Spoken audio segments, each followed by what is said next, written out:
মদিনার ইহুদিরা ছিল অত্যন্ত বুদ্ধিমান, অত্যন্ত বুদ্ধিজীবী টাইপের লোক, অনেক বেশি বুদ্ধি তাদের ছিল। তারা যখন মক্কায় কোনোভাবেই সফল কাম হচ্ছিল না, ওই সময় তারা মক্কার কিছু সংখ্যক লোকদেরকে একত্রিত করে সিদ্ধান্ত নিল, নজর ইবনুল হারিস এবং উকবা ইবনে আবি মুঈত, এই যে দুইজন মানুষ, এই দুইজন মানুষকে মক্কা থেকে মদিনায় প্রেরণ করে দাও।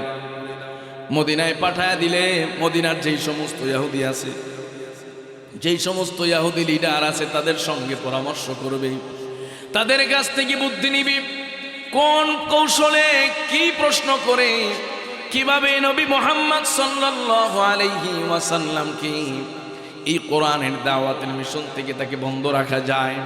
এই ব্যাপারে মদিনার ইহুদিদের কাছ থেকে গিয়া পরামর্শ নিয়ে আসো। কথা বলেন ঠিক কিনা? বুঝতেছেন তো? মক্কার এরা লোক পাঠাইতেছে, প্রতিনিধি পাঠাইতেছে মদিনায়, যে মদিনার ইহুদিদের কাছ থেকে বুদ্ধি নিয়ে আসো কিভাবে নবী মুহাম্মদ সাল্লাল্লাহু আলাইহি সাল্লামকে এই কোরআনের দাওয়াত দেওয়া থেকে বিরত রাখা যায়। এই দুইজন চলে গেল মক্কা থেকে মদিনায়। মদিনায় যাওয়ার পরে ইহুদিদের যারা পণ্ডিত ছিল, যারা লিডার ছিল, তাদের সঙ্গে দেখা করলো। দেখা করার পরে বলতেছে, আমাদের মক্কায় একজন যুবকের আবির্ভাব হয়েছে, সে এখন নিজেকে নবী বলে দাবি করে। এই ব্যক্তিকে আমরা এখন কিভাবে তাকে আটকাতে পারি, তার এই দাবি থেকে তাকে কিভাবে আটকাতে পারি, কিভাবে তাকে আমরা তাদের মিশন থেকে বাধা প্রদান করতে পারি, আমাদেরকে বুদ্ধি দাও। মদিনার ওই সব ইহুদিরা নবীজি মুহাম্মদ সাল্লাল্লাহু আলাইহি ওয়াসাল্লামকে আটকানোর জন্য তিনটা প্রশ্ন করলো। কয়টা প্রশ্ন? তিনটা প্রশ্ন শিখিয়ে দিল। এই তিনটা প্রশ্ন গিয়া তোমরা তোমাদের যে যুবক নবুয়তের দাবিদার এর কাছে করবা। যদি এই তিনটা প্রশ্নের সঠিক উত্তর দিতে পারে, তাহলে মনে করবা সে আসলেই সঠিক নবী, সত্য নবী, নবিয়ুন হক, নবিয়ে বরহক। আর যদি এই তিনটা প্রশ্নের উত্তর না দিতে পারে, তাহলে সে সত্য নবী নয়, মিথ্যা নবী। এই তিনটি প্রশ্নই তোমাদের এবং তার মধ্যে একটা পার্থক্যের সীমারেখা তৈরি করে দিবে। কথা বলুন ঠিক কিনা? প্রিয় মুসলমান ভাইয়েরা আমার, মক্কা থেকে দুইজন নজর ইবনুল হারিস এবং উকবা ইবনে আবি মুঈত, এই দুইজন মানুষ সবচেয়ে বিচক্ষণ, সবচেয়ে বুদ্ধিমান মক্কা থেকে গিয়েছে। আবার মদিনায় যাদের কাছে গিয়েছে তারাও কিন্তু বড় বুদ্ধিমান, বুদ্ধিজীবী।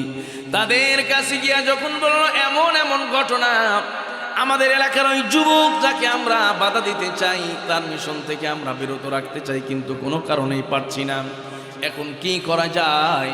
মদিনার সব ইহুদিরা তাদেরকে বুদ্ধি শিখিয়ে দিল, তিনটা প্রশ্ন গিয়ে করবা। যদি এই তিনটা প্রশ্ন সঠিকভাবে আনসার দিতে পারে, উত্তর দিতে পারে, তাহলে তিনি অবশ্যই সত্য নবী। আর যদি তিনটি প্রশ্নের উত্তর সঠিক না দিতে পারে, তাহলে তিনি হয়ে যাবেন মিথ্যা নবী, কোনো চিন্তার কারণ নাই। মক্কার সেই সকল কুরাইশের কাফেররা তাদের সেই দুইজন প্রতিনিধি মদিনা থেকে ফিরে চলে আসলো। আসার পরে আমার রাসূলের দরবারে আসছে। নবীজি সাল্লাল্লাহু আলাইহি ওয়াসাল্লাম তাদেরকে দেখলেন। তারাও নবীজির কাছে এসে বলতেছে, মুহাম্মদ ইবনে আব্দুল্লাহ, আজকে আমরা আপনার কাছে একটা নতুন প্রস্তাবনা নিয়ে আসছি। নবীজি আমার বললেন, কি প্রস্তাব বলো? ওই সময় দুইজন বলতেছে, আমরা আপনার কাছে মাত্র তিনটি প্রশ্ন উপস্থাপন করব। এই তিনটি প্রশ্ন যদি আপনি, এই তিনটি প্রশ্নের উত্তর যদি আপনি দিতে পারেন, তাহলে আমরা সকলেই মক্কার লিডাররা ইসলাম গ্রহণ করব। সুবহানাল্লাহ। তিনটা প্রশ্নের উত্তর।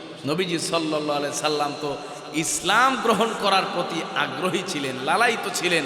নবীজি বললেন, যদি এই তিনটা প্রশ্নের উত্তর দেওয়ার কারণে মক্কার লিডাররা যদি ইসলাম কবুল করে ফেলে, তাহলে তো আমার ইসলামের জয় জয়কার হয়ে যাবে। কথা বলুন ঠিক কিনা?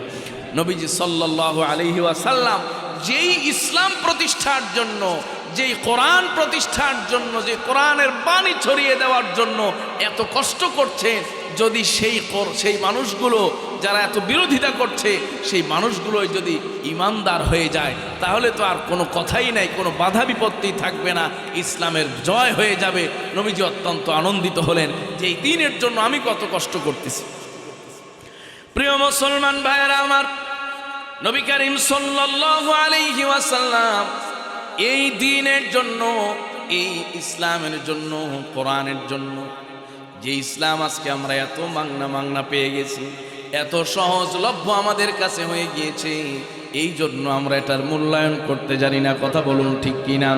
যদি আজকে হযরতে খাব্বাবের মতো, যদি আজকে হযরতে বেলালের মতো, যদি আজকে হযরতে ইয়াসির, আম্মার ইবনে ইয়াসিরের মতো আমাদেরকে নির্যাতিত নিপীড়িত হওয়া লাগতো, তাহলে আমরা ঈমানের মজা বুঝতাম, ঈমানের মূল্য বুঝতাম। নবীজি সাল্লাল্লাহু আলাইহি সাল্লামের একজন সবচেয়ে বড় নির্যাতিত সাহাবী হযরতে আম্মার ইবনে ইয়াসির রাদিয়াল্লাহু তাআলা আনহু। আম্মার ইবনে ইয়াসিরের জীবনী যদি আপনারা পড়েন, ঈমানের জন্য, ঈমান কবুল করার জন্য তাদেরকে কত বেশি কষ্ট করা লেগেছে। আম্মার ইবনে ইয়াসির এবং তার বাবা ইয়াসির আর তার মা হলো সুমাইয়া, এই তিনজন মানুষ, মাত্র পরিবারের তিনজন সদস্য, তিনজন মানুষ অত্যন্ত গরিব হওয়ার কারণে, ইসলাম কবুল করার কারণে তাদের উপরে অকথ্য নির্যাতন নিপীড়ন শুরু হয়ে যায়। নবীজি আমার একদিন পাশ দিয়া যাচ্ছিলেন, যাওয়ার সময় দেখলেন আলে ইয়াসির মানে ইয়াসিরের পরিবার তাদেরকে উত্তপ্ত এই মরুভূমির বালুর মধ্যে শোয়া রেখে নির্যাতন করা হচ্ছে, কষ্ট দেওয়া হচ্ছে, বেত্রাঘাত করা হচ্ছে, বেতের সঙ্গে সঙ্গে ফিনকি দিয়ে রক্ত বের হচ্ছে।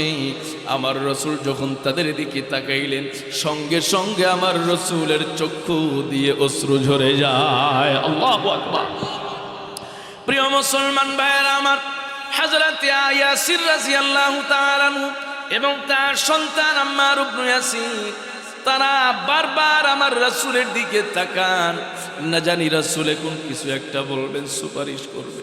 কিন্তু ইসলাম এত দুর্বল, নবীজি আমার এতটা দুর্বল, নবীজি সেখানে গিয়ে তাদের পক্ষে কথা বলার মতো কোনো অবস্থান ছিল না। নবী করিম সাল্লাল্লাহু আলাইহি সাল্লাম হযরত ইয়াসির রাদিয়াল্লাহু তাআলা আনহু এবং তার পরিবারের উপরে অকথ্য নির্যাতনের দৃশ্য যখন দেখলেন, কুকড়ে উঠলেন। কিছুই বলার কোনো সাহস নেই, কোনো ক্ষমতা নাই, কেবলমাত্র আল্লাহ পাক রব্বুল আলামিনের আরশের দিকে তাকিয়ে চোখের দুই ফোঁটা অশ্রু ফেলে দিলেন। আর নবী করিম সাল্লাল্লাহু আলাইহি সাল্লাম বললেন, ইয়াসির, হে ইয়াসিরের পরিবার, লাকুমুল জান্নাহ। নবীজি আমার বললেন, তোমরা ঈমানের জন্য এত নির্যাতন নিপীড়ন সহ্য করছো, খোদার কসম করে বলে যাই, তোমাদের জন্য জান্নাত অপেক্ষা করতেছে। আল্লাহু আকবার। নবী করিম সাল্লাল্লাহু আলাইহি ওয়াসাল্লাম এই বনেই যখন তাদের কাছ থেকে চলে গেলেন, যখন রাস্তা অতিক্রম করে চলে গেলেন, হযরতে আম্মার ইবনে ইয়াসিরের পরিবার যখন এই জান্নাতের ঘোষণার কথা শুনেছেন, জান্নাতের অফারের কথা শুনেছেন, জালিমদের বেত্রাঘাতের পরেও তারা জান্নাতের জন্য মুস্কি হেসেছেন। আল্লাহু আকবার। এই তাদের কাছে ঈমানের মূল্য ছিল, তারা জীবন দিয়েছে কিন্তু ঈমান দেয় নাই। কথা বলুন ঠিক কিনা? আমরা আজকে, আমার বাবাও মুসলমান, আমিও মুসলমান, এই জন্য আমরা মায়ের পেট থেকে পড়েই মুসলমান, এই কারণে আমাদের ঈমানের মূল্য নাই। কথা বলুন ঠিক কিনা? সম্মানিত ভাইয়েরা, যে নবী করিম সাল্লাল্লাহু আলাইহি ওয়াসাল্লামের এক একজন সাহাবীর ঈমানদীপ্ত কাহিনী যদি আপনারা শোনেন, তাহলেই বুঝবেন যে ঈমানের কত মর্যাদা, ঈমানের কত মূল্য। কথা বলুন ঠিক কিনা? এই পৃথিবীতে কোনো কিছু দাম নাই। আপনি লক্ষ টাকার মালিক, আপনি কোটি টাকার মালিক, আপনি crore crore million million million billion trillion পরিমাণ টাকার মালিক, যখন আপনাকে 3.5 হাত কবটের মধ্যে রাখা হবে, এই দুনিয়ার ধন দৌলত যা কিছু আছে কোনো কিছুই আপনার কাজে আসবে না। কথা বলুন ঠিক কিনা?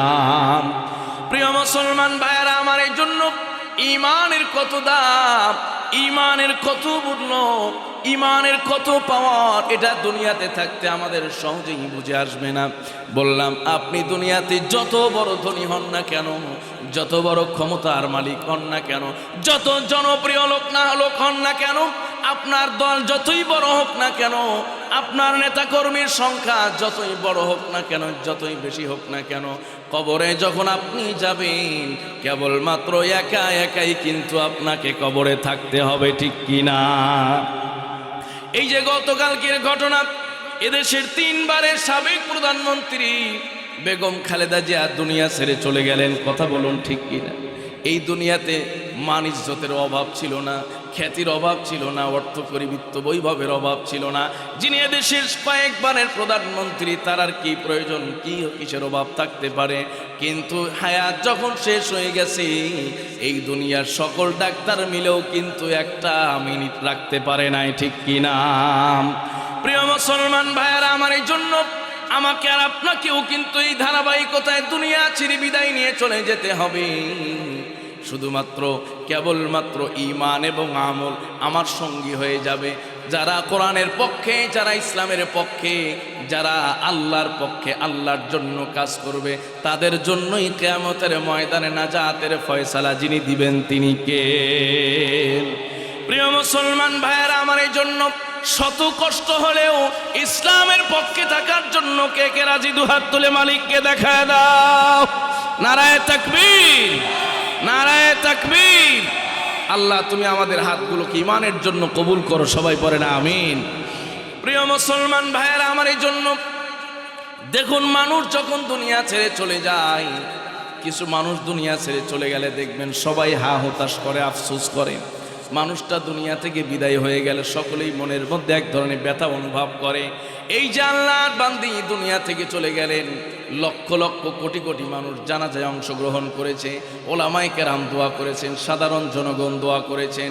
এজন্য আমার আপনার আমল, আমার আপনার জীবনাচারটা এমন হওয়া উচিত, মৃত্যুর সাথে সাথে যেন সব শ্রেণী পেশার মানুষগুলো আমার আপনার জন্য অবশ্যই দোয়া করতে বাধ্য হয়। কথা বলুন ঠিক কিনা? এজন্য এই দুনিয়াতে ক্ষমতা পাওয়ার পরে, এই দুনিয়াতে অর্থ পাওয়ার পরে, এই দুনিয়াতে পদ পদবি পাওয়ার পরে অহংকার করা যাবে না। কথা বলুন ঠিক কিনা? মানুষের সঙ্গে দেমাক দেখানো যাবে না। কথা বলুন ঠিক কিনা? মানুষকে হেয় করা যাবে না, গরিবকে অসহায়কে হেয় প্রতিপন্ন করা যাবে না, সাধারণ মানুষগুলোকে, দুস্থ দরিদ্র মানুষগুলোকে, সমাজের নিম্ন আয়ের মানুষগুলোকে, গরিব মানুষগুলোকে তুচ্ছ তাচ্ছিল্য করা যাবে না। সর্বোপরি ইসলাম নিয়ে কোনো সময় কটূক্তি করা যাবে না, কারণ আল্লাহ পাক রব্বুল আলামিন সব জায়গায় ছাড় দিলেও কিন্তু ইসলামের জায়গায় ছাড় দেন না। কথা বলুন ঠিক কিনা? মক্কার আবু জেহেল, আবু লাহাব, উতবা, সায়বারা এই দুনিয়ার বড় ক্ষমতাধর ছিল, কিন্তু এই পৃথিবীতে তাদের নাম নিশানা ঐতিহ্য বাকি নাই। কথা বলুন ঠিক কিনা? আসতেছিলাম, আমার গাড়িতে বসে চিন্তা করতেছিলাম যে আবু তালেব মানুষ কিন্তু নাম রাখে সন্তানের। কথা কোন ঠিক কিনা? আবু জেহেল কোনোদিন কারো নাম দেখছেন? আবু জেহেলও কিন্তু ঈমান আনে নাই, আবু তালেবও কিন্তু ঈমান আনে নাই। কথা কোন ঠিক কিনা? আবু জেহেলও কিন্তু ঈমান আনে নাই, আবু তালিবও কিন্তু শেষ পর্যন্ত নবীজির উপরে ঈমান আনে নাই। কিন্তু আবু তালেবের নামে পৃথিবীর হাজারো মানুষ তার সন্তানের নাম রাখে, কিন্তু আবু জেহেলের নাম আজ 1450 বছরে কেউই নামকরণ করে নাই। কথা বলুন ঠিক কিনা? এটাই হলো ক্যারিশমা, এটাই হলো আল্লাহ পাকের নজরিয়া, যে কে ইসলামের পক্ষে আর কে বিপক্ষে। কথা বলুন ঠিক কিনা? সম্মানিত ভাইয়েরা, নবী করিম সাল্লাল্লাহু আলাইহি ওয়াসাল্লাম এই যে দাওয়াতের মিশন নিয়ে বের হয়েছেন, যেই দাওয়াতের মিশনের জন্য নবীজি কষ্ট করেছেন, সাহাবায়ে কেরাম কষ্ট করেছেন। নাসাই শরীফের একটা হাদিস আপনাদেরকে শোনাই, নবীজি কি পরিমাণ কষ্ট করেছেন শুধুমাত্র এই দাওয়াতের কাজ করতে গিয়ে, কোরআনকে বিশ্বময় ছড়িয়ে দেওয়ার জন্য। এরপরে আপনাদের মনে আছে তো, মদিনা থেকে 3টা প্রশ্ন নিয়ে আসছে। কয়টা প্রশ্ন? 3টা প্রশ্ন। নবী করিম সাল্লাল্লাহু আলাইহি ওয়াসাল্লাম বলেন, হাদিস শরীফের মধ্যে এসেছে, মক্কার চত্বরে, কাবার চত্বরে নবীজি সাল্লাল্লাহু আলাইহি ওয়াসাল্লাম নামাজ পড়তেছেন, নামাজের মধ্যে কোরআনুল কারীম তেলাওয়াত করতেছেন। মক্কার কিছু সংখ্যক দুষ্ট লোকেরা, দুষ্ট কাফেরেরা ওই নবীজির পাশেই তারা দাঁড়িয়ে ঠাট্টা বিদ্রুপ করে, হাসাহাসি করে। আর একটা মরা উট পড়ে আছে, ওই মরা উটের যে ভুঁড়ি আছে, সেই ভুঁড়ি নিয়ে তারা চিন্তা করতেছে নবী মুহাম্মদ সাল্লাল্লাহু আলাইহি ওয়াসাল্লাম যখন ওই সিজদার মধ্যে চলে যাবে, সঙ্গে সঙ্গে এই মরা উটের যে ভুঁড়ি আছে, নারী ভুঁড়িগুলো আছে, এগুলো তার মাথার উপরে চড়িয়ে দিয়ে আমরা তাকে হত্যা করে ফেলবো। নবী করিম সাল্লাল্লাহু আলাইহি ওয়াসাল্লাম যখন নামাজের মধ্যে দাঁড়িয়ে যায়, নামাজে যখন নবীজি আমার দাঁড়িয়ে যেতেন, নামাজের মধ্যে এত মনোযোগ, এজন্যই বলা হয়েছে আসসালাতু মিরাজুল মুমিন, নামাজ হলো মুমিনের জন্য মেরাজের মতো। নামাজে দাঁড়াইলেই বান্দা আল্লাহর সঙ্গে কথা বলতে পারবে। কথা বলুন ঠিক কিনা? নামাজে দাঁড়াইলে বান্দা আল্লাহর সঙ্গে দিদার করতে পারবে। আমার নবীজি সেই নামাজ আদায় করতেন। কাবার চত্বরে যখন নামাজ শুরু করেছেন, সঙ্গে সঙ্গে নামাজ রুকু চলে গেলেন, রুকু থেকে যখন সিজদায় চলে গেছেন, দুষ্ট কাফেরেরা সেই মরা উটের যেই ভুঁড়ি ছিল, নারী ছিল, এগুলো তার মাথার উপরে চড়িয়ে দিয়েছে। আমার নবীজি আর মাথা উঠাইতে পারে না। নবীজির বড় কষ্ট হয়, নবীজি আমার মাথা উঠাইতে পারেন না, মাথা উঠাইতে পারেন না। পাশের কয়েকজন লোক দেখলো এমন একটা অবস্থা, মানুষটা মৃত্যুবরণ করবে, দুনিয়া ছেড়ে চলে যাবে। সঙ্গে সঙ্গে কয়েকজন লোক গিয়া নবীজির বাসায় খবর দিল, ফাতেমা তোমার বাবা মক্কা কাবার চত্বরে নামাজ পড়তেছিল, কাফেরের এমন কষ্ট দিচ্ছে। হযরতে ফাতেমা রাদিয়াল্লাহু তাআলা আনহা অল্প বয়স্কা মানুষ, দৌড়ে এসেছেন আমার রাসূলের কাছে। মাথার উপর থেকে মরা যে উটের নারী বুড়িগুলো এখান থেকে দূর করে দেন।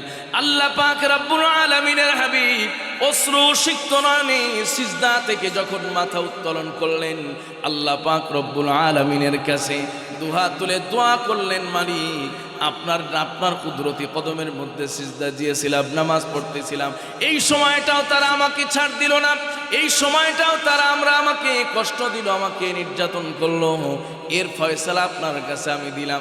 আল্লাহ পাক রব্বুল আলামিন দোয়াটা কবুল করেছিলেন। বদরের যুদ্ধে ওই সব কাফেরদেরকে আল্লাহ পাক রব্বুল আলামিন ধ্বংস করে দুনিয়া থেকে নাস্তেনাবুদ করে দিয়েছেন, ঠিক কিনা? এই দোয়ার সাথে সাথে কি হয় নাই, এটার প্রতিফলন ঘটে নাই। সম্মানিত ভাইয়ের, আলোচনা অনেক লম্বা হয়ে যায়। এই যে দোয়া করি আমরা, এই দোয়া করলেই যে কবুল, মানে আমি ফলাফল নগদ পেয়ে যাব, এটা কিন্তু চিন্তা করা একটা বোকামি ছাড়া আর কিছু। অনেকে আছে, হুজুর দোয়া করতে বলছেন, দোয়া করতে করতে ক্লান্ত হয়ে গেলাম, কিন্তু কবুল হয় না। এই কথা কোনোদিন বলবেন না, কারণ মুমিন দোয়া করে আর কবুল হয় না, এমন দোয়া হতেই পারে না। কথা বলুন ঠিক কিনা? মুমিন দোয়া করার সাথে সাথে কবুল যিনি করেন তিনি কে? আপনার দোয়া কবুল হয়ে যায়। মুমিনের প্রত্যেকটা দোয়া আল্লাহ কবুল করে। সেই দোয়া কবুলের তিনটা স্তর আছে। কয়টা স্তর? তিনটা স্তর। দোয়া কবুলের সর্বনিম্ন স্তর, মানে 3 নাম্বার স্তর। কয় নাম্বার স্তর? 3 নাম্বার স্তর হলো আপনি যা চাইলেন আল্লাহ আপনাকে তাই দিয়ে দিলেন। আপনি বলেন, আল্লাহ আমার 100 টাকা হারায় গেছে, এই টাকাটা আপনি আমার ফেরত দিয়ে দেন, বাস টাকা পেয়ে গেলেন, মানে আল্লাহ আপনার দোয়াকে কবুল করেছেন, কিন্তু সর্বনিম্ন মানের কবুল, 3 নাম্বারের মানের কবুল। আর 2 নাম্বার হলো আপনি যে দোয়া করেছেন সেই দোয়া আল্লাহ কবুল করেছেন, দুনিয়াতে নগদ দেন নাই। মনে করেন আপনি অসুস্থ, আল্লাহ আপনার রোগটা ভালো করে দেন, আল্লাহ রোগ ভালো করেন নাই, তবে এই দোয়ার পরিপ্রেক্ষিতে, দোয়ার কারণে আরেকটা বড় রোগ ব্যাধি ছিল, বিপদ ছিল, সেটাকে আল্লাহ দূর করে দেন। সুবহানাল্লাহ। আপনি তো মনে করতেছেন না জানি আমার দোয়াই কবুল হয় না, কিন্তু দোয়া কবুল করে যে আল্লাহ পাক আপনাকে এর চেয়ে আরো বড় বিপদ থেকে বাঁচিয়ে দিয়েছেন, এটা তো আপনি অনুভব করতে পারেন না। কথা বলেন ঠিক কিনা? এটা হলো দ্বিতীয় স্তরের দোয়া কবুল। আর সবচেয়ে উৎকৃষ্ট স্তরের দোয়া কবুল হলো যে যা আপনি চেয়েছেন সেটা আপনাকে দুনিয়াতে আল্লাহ দিবেন না, আবার এই দোয়ার বিনিময়ে বিপদ থেকেও আপনাকে বাঁচাবেন না, মানে এই দোয়ার বেনিফিটটা আপনি দুনিয়াতে পাবেন না। কিয়ামতের ময়দানে আল্লাহ পাক এই দোয়ার সওয়াব আর দোয়ার যে লাভ, এটাকে আপনার জন্য জমা করে রাখবেন। আল্লাহু আকবার। এজন্য কেউ দোয়া করতে করতে যদি অনেক সময় ক্লান্ত হয়ে যায়, মনে করে দোয়া করতেছি, দোয়া তো কবুল হয় না, না না, মুমিন দোয়া করার সঙ্গে সঙ্গে কবুল হয়ে যায়। কারণ আল্লাহ পাক নিজেই ঘোষণা করেছেন, উজিবু দাওয়াতাদ দাঈ ইযা দাআন, বান্দা যখন তুমি আমাকে ডাকবে সঙ্গে সঙ্গে আমি মালিক সাড়া দিয়ে দেই। সুবহানাল্লাহ। তাহলে তো আল্লাহর কথা মিথ্যা হয়ে যাবে। কথা বলে, আল্লাহর কথা মিথ্যা হয়ে যাবে। আল্লাহ বলছেন, গোলাম আমাকে ডাকলে আমি সাড়া দিই, আর যদি সাড়াই না দেন তাহলে আল্লাহর কথা মিথ্যা হবে না। এই জন্য আল্লাহ দোয়া করার সাথে সাথে বান্দার দোয়া আল্লাহ কবুল করে নেন, কিন্তু সেই কবুলটা এই 3 স্তরের যে কোনো এক স্তরে। প্রিয় মুসলমান ভাইয়েরা আমার, কিয়ামতের ময়দানে অনেক মানুষ থাকবে, যেই মানুষগুলো তারা আমল নামা যখন দেখবে, ওই আমল নামার মধ্যে কিছু সওয়াব থাকবে, কিছু নেকি থাকবে, যেই নেকিগুলো আল্লাহ পাক রব্বুল আলামিন লিখে রাখবেন, একটা আলাদা শিরোনাম দিয়া রাখবেন, যে আমলগুলো সে বান্দা করে নাই।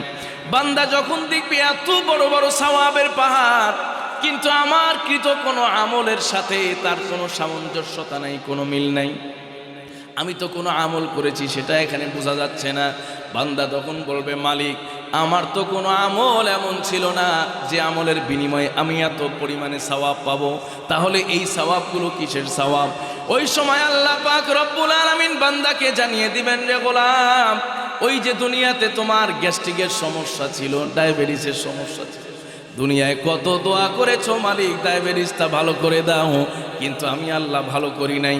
ওই সব দোয়াগুলোকে আমি আখেরাতের খাজানায় সওয়াবের জন্য রিজার্ভ করে রেখেছিলাম। সুবহানাল্লাহ। এজন্য দুনিয়ায় যদি গ্যাস্ট্রিক না সারে এত টেনশনের কারণ নাই। কথা কন ঠিক কিনা? ডায়াবেটিস যদি ভালো না হয় এত চিন্তা করবেন না, একটু প্রেশার এদিক সেদিক করে এত চিন্তা করবেন না, খালি দোয়া করতে থাকবেন। কারণ এই দোয়ার একটা বেনিফিট, কিয়ামতের দিন আল্লাহ আপনার রিজার্ভ ফান্ডে জমা রাখবেন। কথা বলেন ঠিক কিনা? সম্মানিত ভাইয়েরা আমার, তো নবী করিম সাল্লাল্লাহু আলাইহি সাল্লাম দোয়া করলেন মক্কায় থাকতে। মক্কায় 13 বছর নির্যাতিত হলেন, এরপরে মক্কা থেকে হিজরত করে মদিনায় গেলেন। মদিনায় যাওয়ার পরে বদরের যুদ্ধ হলো দ্বিতীয় হিজরিতে। সেই দ্বিতীয় হিজরিতে মানে হিজরত করারও 2 বছর পরে গিয়া আল্লাহ পাক এই দোয়ার ফলাফল দিয়েছিলেন। কথা বলেন ঠিক কিনা? দোয়ার ফলাফলটা কেমনভাবে দিয়েছেন জানেন? বদরের যুদ্ধে তো সাহাবীদের সংখ্যা 313 জন, এটা তো প্রসিদ্ধ, সবাই জানে। 313-14। এইদিকে 1000-এর উপরে কাফের, তাদের অস্ত্র শস্ত্রের অভাব নাই। নবীজি সাল্লাল্লাহু আলাইহি সাল্লাম সাহাবায়ে কেরাম কিনে পরামর্শ করেন, আল্লাহর পয়গম্বর পরামর্শ করলেন কি করা যায়। সাহাবায়ে কেরাম বলেন, হে আল্লাহর পয়গম্বর, এইখানে যদি আমরা শেষ হয়ে যাই তাহলে এই পৃথিবীতে আপনার আল্লাহর নাম নেওয়ার মতো আর কোনো মানুষ বাকি থাকবে না। নবীজি সাল্লাল্লাহু আলাইহি সাল্লামকে বলেন, পয়গম্বর আপনি আল্লাহর কাছে দোয়া করেন যেন আল্লাহ পাক আমাদেরকে গায়বী সাহায্য করেন। আওয়াজ করে পড়েন সুবহানাল্লাহ। মাত্র 313 জন আল্লাহ পাক রব্বুল আলামিনের হাবিব বিশ্বনবী সাল্লাল্লাহু আলাইহি ওয়াসাল্লাম মালিকের কাছে শেষ রাতে মোনাজাত করা আরম্ভ করে দিলেন।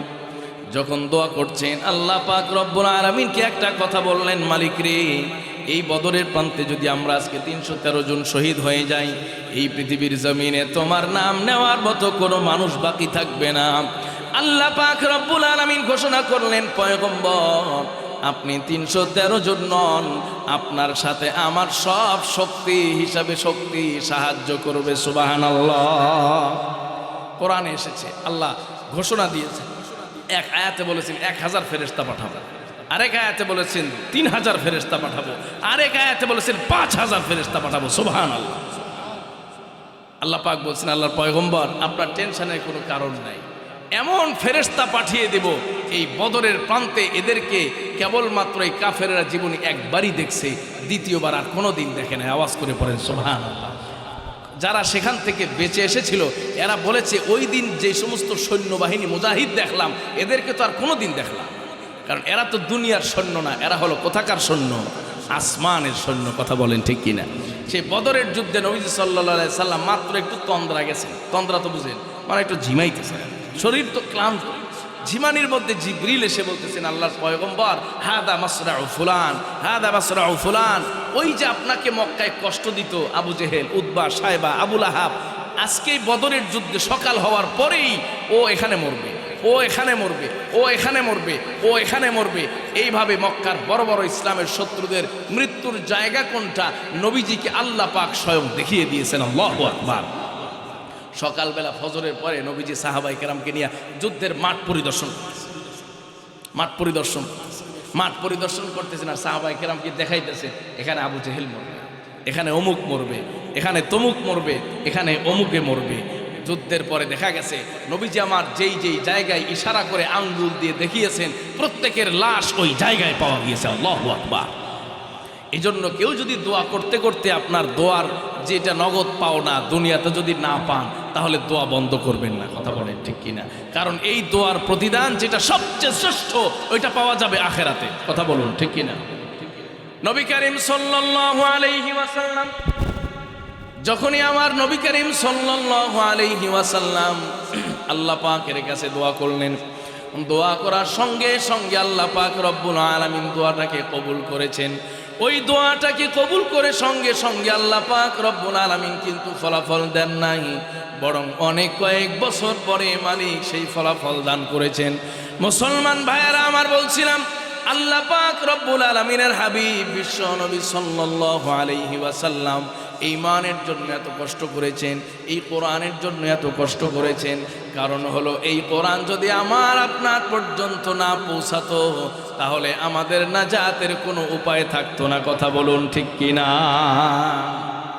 নবীজি তার সব কিছু দিয়া, সর্বোচ্চ উৎসর্গ করে দিয়ে, সর্বস্ব উজাড় করে দিয়ে তিনি ঈমানটাকে, ইসলামটাকে পৃথিবীতে প্রতিষ্ঠিত করে গেছেন যেন আমার উম্মতেরা বেঁচে যেতে পারে। কথা বলুন ঠিক কিনা? জাহান্নাম থেকে যেন আমরা বাঁচতে পারি। কিন্তু আজকে সেই উম্মত জাহান্নামে যাওয়ার জন্য পাগল হয়ে গেছে। কথা কোন ঠিক কিনা? জাহান্নামে কে কার আগে যেতে পারে, গুনাহের কাজ কে কার চেয়ে বেশি করতে পারে, এজন্য প্রতিযোগিতা আমাদের সমাজে আছে না নাই? প্রতিযোগিতা। মুসলমান ভাইয়ের, আল্লাহ পাক রব্বুল আলামিনের হাবিব মক্কায় অবস্থান করতেছেন। মদিনা থেকে দুইজন চলে আসলো, নজর ইবনুল হারিস, উকবা ইবনে আবি মুআইত।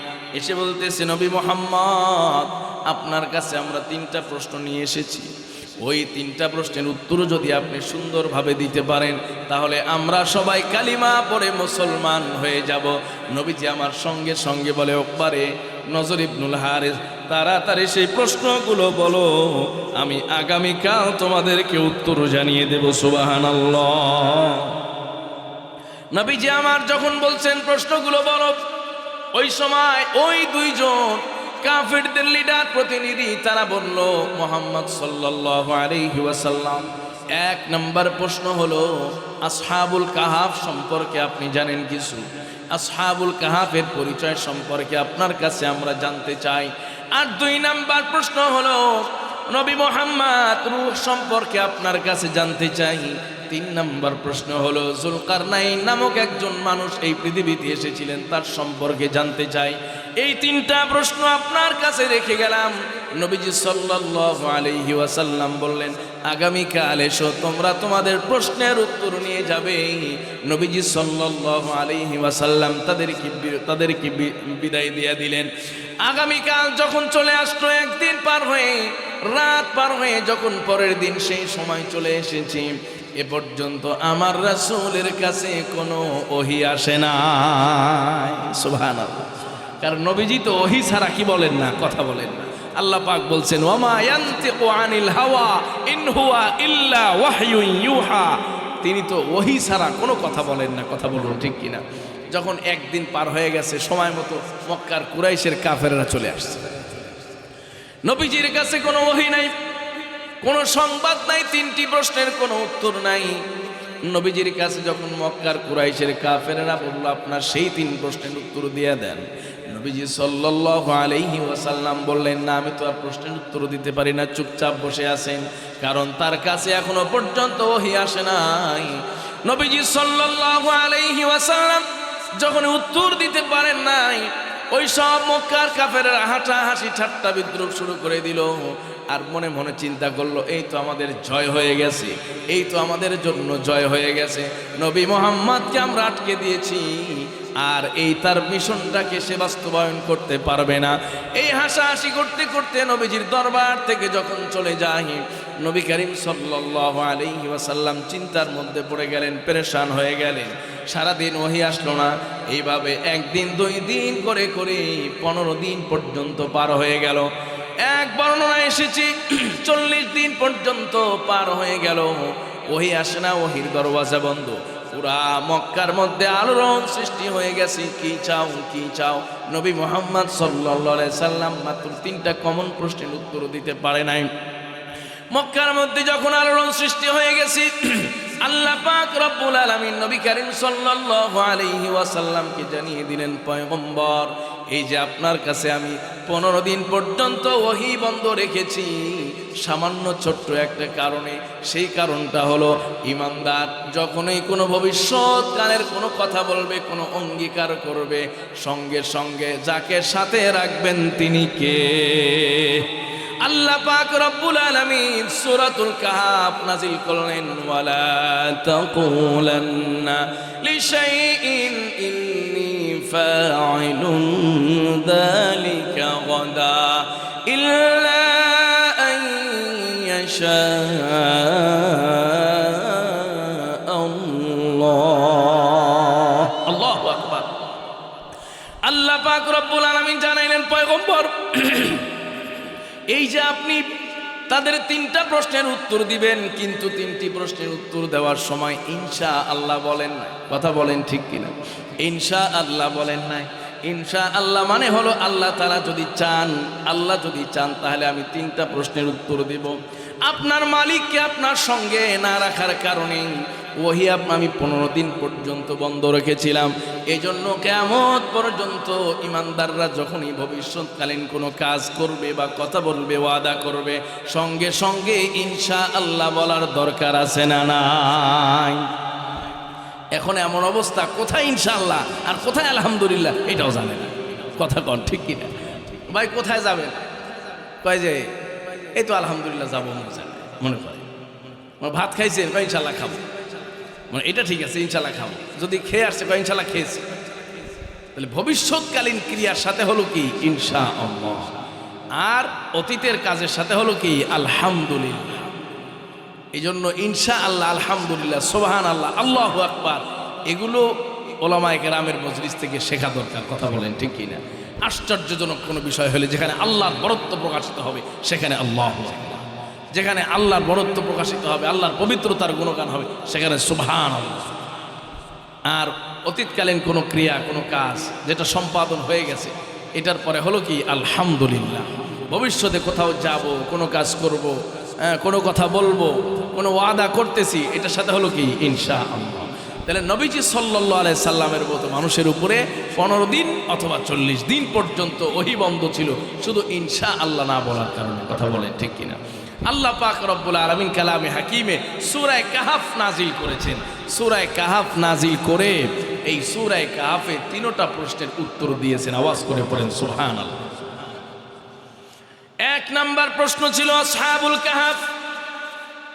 আজকে যেহেতু জুমারাত, ওলামায়ে কেরাম বুঝতেছেন এই কাহাফ, সূরাতুল কাহাফের একটা ফজিলত আছে, একটা আমল আছে, ওই আমলটা দিয়ে আলোচনা শেষ করব। আজকে যেহেতু জুমারাত, আল্লাহ পাক রব্বুল আলামিন সূরাতুল কাহাফ নাজিল করলেন আমার রাসূলের উপরে। এই সূরাতুল কাহাফের এত ফজিলত হাদিস শরীফের মধ্যে এসেছে। তাফসীর ইবনে কাসির, আল্লামা ইবনে কাসির রাহমাতুল্লাহি আলাইহি লিখেছেন, আল্লাহ পাক রব্বুল আলামিনের হাবিব বিশ্বনবী সাল্লাল্লাহু আলাইহি ওয়াসাল্লামের একজন সাহাবী রাত্রিবেলায় কোরআনুল কারীম তেলাওয়াত করতেছেন তাহাজ্জুদের সময় নামাজের মধ্যে। পাশের ঘরের মধ্যে উট বাঁধা। আমাদের দেশে যেমন গরুর গোহাল আছে না, আরব দেশে উটশালা আছে, তো উট বেঁধে রাখছে। তো ওই উটের ঘরের চতুর্দিকে বেড়া নাই মনে করে। তখন ওই সাহাবী যখন কোরআনুল কারীম তেলাওয়াত করে, মাঝে মধ্যে আওয়াজ উঁচু হয়ে যায়, আর ওই উট খালি লাফালাফি করে। এভাবে অনেকক্ষণ তেলাওয়াত করতেছে, অনেকক্ষণ মাঝে মাঝে উট লাফালাফি করে। সাহাবী চিন্তা করলেন যে ব্যাপার কি, তাড়াতাড়ি নামাজ শেষ করে দিলেন যখন সুবহে সাদিক হয়ে গেছে। এরপরে তিনি গেলেন হলো গোহাল ঘরে, উটশালায় গিয়ে দেখলেন কিচ্ছু নাই, উট তো ভালো আপন হালতে আছে। নবীজির কাছে ফজরের নামাজের পরে প্রশ্ন করলেন, আল্লাহ পয়গম্বর, রাত্রিবেলায় এমন ঘটনা ঘটল, আমি কোরআন তেলাওয়াত করি আর উট খালি লাফালাফি করে।